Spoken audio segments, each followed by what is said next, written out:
Jose Ferro in the car number 59 will be on the pole with Chris Robbins from Norton in the 91 outside pole. Mike Hope from Rehoboth is next in line in the 9 car. Sonny Clements from Oak Bluffs in the 72 will be starting fourth. Sean Sylvia from East Taunton in the 33 with Dave Furtado. That's that Seekonk number 25 automobile. Dave Westgate in the blue and red car number 49.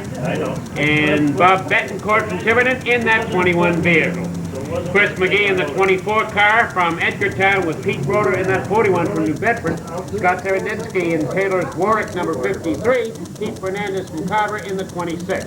Eddie Plant from Attleboro in the 05 with Sparky Arsenal from Attleboro driving car number 96. Ken Spencer from Taunton. Ken's driving car number 63, while Attleboro's Bill Wilcox will be driving car number 79. Jeff Waterman from Rentham in the 120 automobile. Amity Harmon from Berkeley in that red number 40. Rusty Bryant from Weymouth in the 08 with Matt Dewey from Seekonk in the 02. Roland Wheeler from Fiskville, Rhode Island driving car number 16. Rob Rotundo in the 46 from Cranston. To go to give you the official names, and the green is out. Jose Ferro and Chris Robbins and the Goose Brick Garage number 91. We just saw that in one of the trucks. Now we see the 91 in the lead right now in this final street stock feature of the year. Bringing it around. Ferro moves off the corner as he drops back just a bit, allows Sonny Clements to get to the outside of him in the number 72. Welcome back, ladies and gentlemen. This is CBI's Bruce coverage of auto racing. Chris Robbins continuing to lead as that 79 on the outside, way in the back. He's going backwards as we got 3 deep, but it's not working today. 3 deep and nobody seems to be able to move. Oh, black flag going out for number 26. Got some fluid leaking off the back. That's Peter Fernandez. That's a tough break for Pete. He wanted desperately to be an important part in that last race. Number 26, he takes it. He knows he's in trouble. He doesn't want to ruin the engine anyway. Sometimes when you're running in traffic, it's tough to see the black flag. That time he didn't see it along with the chauffeur that Mark Cody was showing him. Your leader is Chris Robbins in the 91 with the 59. Jose Ferro running second. Sonny Clements in third. And that 9 car is Mike Hope, as Mike is hanging on to a strong fourth. Look at that 33 come up through. Sean Sylvia wants a piece of it, so does the 49. Betancourt in the 21. Betancourt is, whoa! Betancourt and the 41 is Spencer in the 63. All got together, and the 63 almost exploded that 41 car on the side. Some heavy smoke coming from the back of the 31 car. Looks like it might be tire smoke, and that guy's only smoking off the corners, but they are going to show him a black flag either way. No, that's an engine just went to lunch. Maybe not just to lunch, but it's possible it's on its way there. I don't think I want to be behind it. And the total blue coming out of that. Tough break for the 38 on the last race of the season to lose the motor. I suppose if he had to lose it, losing it on the last day is better than the first. Look at the 41 continuing to drive with everything flapping as Betancourt and Spencer gave him the squeeze job and cuffed it. Well, Chris Robbins out front opens up a 2-car length lead, but here comes Albert Clements in that 72. Look at him on the low side. Sonny Clements has worked his way back and forth across the sound so many times this summer he's forgotten how to do it. And now he's working his way up into the lead as he's trying to get up in underneath that 91 automobile. A lot of pushing and shoving further back as very, very heavy traffic continues to dominate in this feature event. Look at the 120 sideways off the corner, and everybody gathering up not to get into him. Barely hanging on, but he saves it nonetheless. Very, very loose coming off the corners. I think he's got to thank Matt Dewey for straightening him out that time, because Matt had the option, and Matt just got off it very quickly and was able to kick him just from the corner and get straight. Otherwise, he'd have taken them both out. A smart move by young Matt Dewey. Well, just goes to show his consistency this year. He is the 1995 Street Stock champion right there in the 02. Matt Dewey and nobody is able to catch him in the points. Chris Robbins continues to lead, and it's coming as a surprise to Chris Robbins, I think, as well, as he's got that car right on the inside road all the way around and will not be moved. There's Spencer throwing up the dust as he gets the car off the track back on again in the 63. Now, Robbins made a bit of a mistake there, but Clemens could not take advantage of it. Clemens could not get under fast enough. There goes Hope. Hope trying now, down the inside. Hope down the inside in the number 9 at the halfway mark, halfway, and it's 3 deep, 4 deep everywhere. Tremendous traffic continues in this street stock event, but they keep on rolling. And Chris Roberts continues to lead. Unbelievable, isn't he? Continues to show that back bumper, and we got the 63. It could be the 41, I don't know. It's the 63, I saw him right the number down the board. Dave Westgate, the number 49, goes right on the back straightaway, gathers it back underneath. We'll see if he can get going before we have to go back to a caution. We have a problem. That 63 being black flag. Looks like, if that's mechanical or is it judicial? I don't know, looks like he may be dropping some fluid as he pulls it through the infield.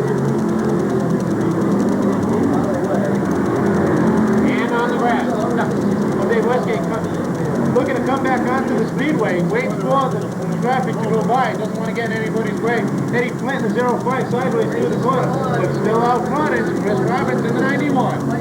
Midway Auto Sales was sponsoring that number 91 and goes for a garage, and Clemens continues to dog him with 10 to go.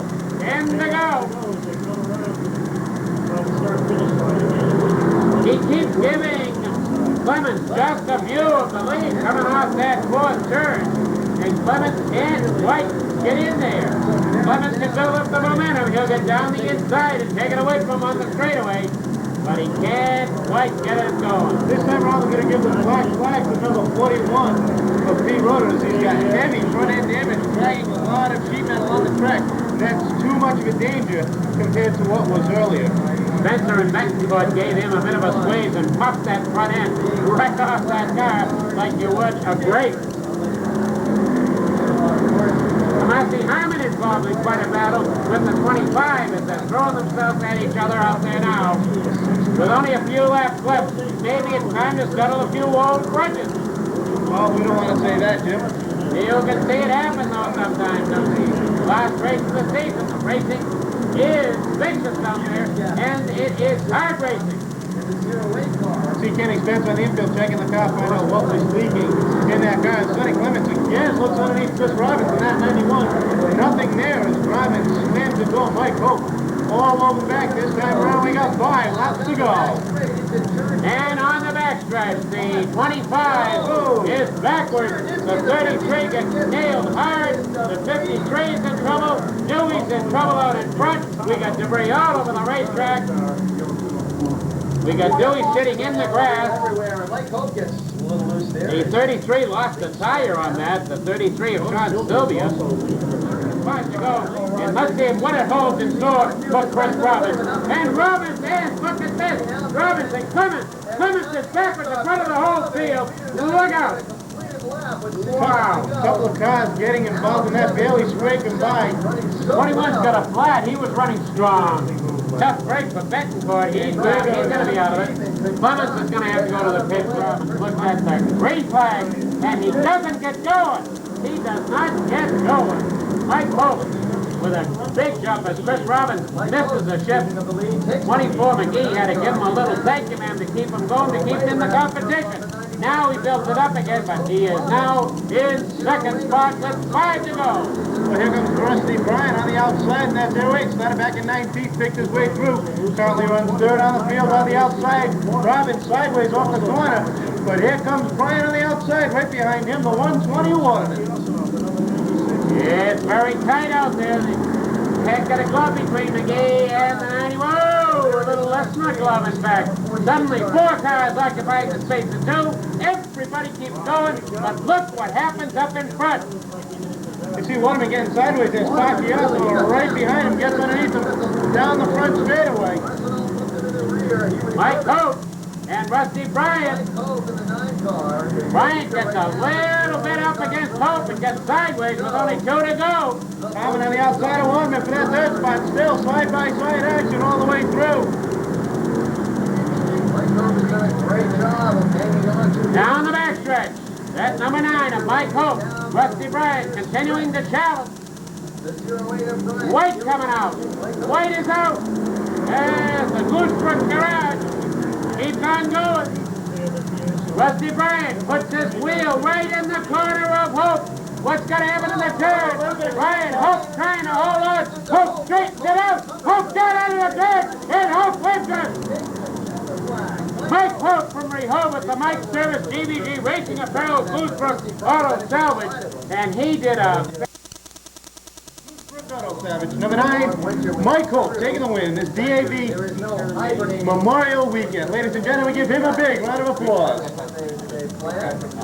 Get ready for the next season. Pros. See a replay now. What's coming out next? Legends. I know you had a couple of points championships. Yes. Yeah, I know Jim likes to chat with him. Yeah, so they can chat. Really well to the outside. I don't want him. Whoa, he blocked the Well, I'll have to make you then. What, you want to work for me? No, I don't want to work. I know you had a couple of just was really running as fast as he could. Championships realized he wasn't going to too fast. Absolutely. There we are, folks. There is Mike. Mike Hope, he was going too fast. Mike from Rehoboth.